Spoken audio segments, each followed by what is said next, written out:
അപ്പോൾ എല്ലാവർക്കും പുതിയ വീഡിയോയിലേക്ക് സ്വാഗതം. മലയാളത്തിലെ one of the best selling നോവലാണ് ആടുജീവിതം. അത് മുഴുവനായി വായിക്കാൻ സാധിച്ചില്ലെങ്കിൽ പോലും അതിലൊരു ഭാഗം സ്കൂളിൽ വെച്ച് പഠിക്കാനുള്ള ഭാഗ്യം എനിക്കുണ്ടായിട്ടുണ്ട്.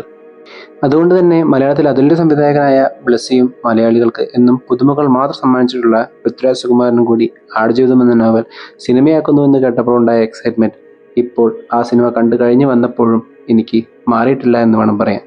16 വർഷം ഒരു സംവിധായകൻ തൻ്റെ ഡ്രീം പ്രൊജക്റ്റിനായി മാറ്റിവെക്കുക, അതേ സിനിമയിൽ തന്നെ മലയാളം കണ്ടതിൽ വെച്ച് ഏറ്റവും വലിയ ട്രാൻസ്ഫോർമേഷൻ നടത്തുക, അതോടൊപ്പം തന്നെ റീസെൻറ്റ് ഇയേഴ്സിൽ ഇന്ത്യൻ സിനിമയിൽ കണ്ടതിൽ വെച്ച് ഏറ്റവും മികച്ച പെർഫോമൻസ് കാഴ്ചവെക്കുക, ആദ്യ കേൾവിയിൽ അവിശ്വസനീയമെന്ന് തോന്നിപ്പിക്കാൻ സാധിക്കുന്ന ഇത്തരം കാര്യങ്ങൾ സത്യമാക്കുന്ന കാഴ്ചയാണ് ആടുജീവിതം എന്ന സിനിമ കണ്ടപ്പോൾ എനിക്ക് തോന്നിയിട്ടുണ്ടായിരുന്നത്. ഷൂട്ടിങ്ങിൻ്റെ ഭാഗമായി കൊറോണ കാലത്ത് ജോർഡാനിൽ പെട്ടുപോയ സമയത്ത് ഇനി എന്ത് എന്ന ചിന്തയിലും സിനിമ പൂർത്തിയാക്കണമെന്ന് മാത്രം ചിന്തിച്ച ക്രൂവിനും അതിനെല്ലാം കൃത്യമായി ചേർത്ത് നിർത്തിയ ഡയറക്ടർ ബ്ലെസ്സിക്കും അഭിമാനിക്കാം ഈ സിനിമയുടെ ഞെട്ടിക്കുന്ന പ്രേക്ഷക പ്രതികരണം കാണുമ്പോൾ.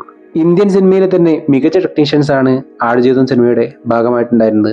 അതിൽ AR റഹ്മാന്റെ സോൾഫുൾ മ്യൂസിക്കും, ശ്രീകർ പ്രസാദിന്റെ എഡിറ്റിങ്ങും, സുനിൽ കേസിന്റെ പെയിന്റിങ്ങിനെ അനുസ്മരിപ്പിക്കും വിധമുള്ള സിനിമാറ്റോഗ്രാഫിയും, റസൂൽ പൂക്കുട്ടിയുടെ സൗണ്ട് മിക്സും കൂടെ ചേർന്നതോടെ ആടുജീവിതം എന്ന സിനിമ പ്രേക്ഷകർക്ക് once in a lifetime experience ആണ് സമ്മാനിക്കുന്നത്. പെർഫോമൻസിലേക്ക് വരുമ്പോൾ തൻ്റെ ആദ്യ സിനിമയിലൂടെ തന്നെ കരിയർ ബെസ്റ്റ് എന്ന് വിശേഷിപ്പിക്കാൻ സാധിക്കുന്ന പെർഫോമൻസ് ആണ് ഹക്കീമായി വന്ന KR ഗോകുൽ പുറത്തെടുത്തിട്ടുണ്ടായിരുന്നത്.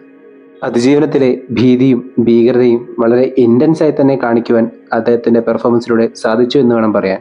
അതുപോലെ തന്നെ ഇബ്രാഹിം ഖാദിരിയായി വന്ന ജിമ്മി ജിന്നോയ്സിന്റെ പെർഫോമൻസും വളരെയധികം ഔട്ട്സ്റ്റാൻഡിംഗ് ആയി തന്നെ എനിക്ക് അനുഭവപ്പെട്ടു. ഇതിനെല്ലാം പുറമെ ആടുജീവിതം എന്ന സിനിമയുടെ പൂർണ്ണതയ്ക്കായി അപകടമാണെന്നറിഞ്ഞിട്ടും തന്റെ ശരീരത്തെ ചൂഷണം ചെയ്യുകയും നജീബ് എന്ന മനുഷ്യനായി അരകായ പ്രവേശനം നടത്തുകയും തൻ്റെ ചോരയും നീരും ഒന്നാക്കി വളരെ മികച്ച പെർഫോമൻസ് കാഴ്ചവെക്കുകയും ചെയ്ത മലയാളത്തിൻ്റെ സ്വന്തം പൃഥ്വിരാജിന് ഒരു ബിഗ് സല്യൂട്ട് കൂടി പറയാനാണ് എനിക്കിപ്പോൾ തോന്നുന്നത്. ഇങ്ങനെയൊക്കെയാണെങ്കിൽ പോലും ദ റിയൽ സർവൈവർ എന്ന ടാഗിന് ഏറ്റവും അനുയോജ്യമായത് ഡയറക്ടർ ബ്ലെസ്സി തന്നെയാണ്.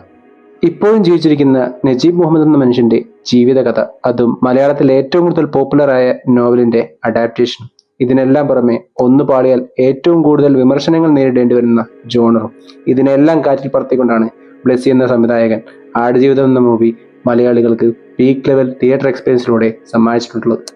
അവസാനമായി ഇങ്ങനെ ഒരു സൃഷ്ടിക്ക് കാരണക്കാരനായ നജീബ് മുഹമ്മദ് എന്ന മനുഷ്യന്റെ ഇച്ഛാശക്തിക്കും അർപ്പണബോധത്തിനും മുന്നിൽ കൈകൂപ്പിക്കൊണ്ട് ഈ വീഡിയോ ഞാൻ അവസാനിപ്പിക്കുന്നു.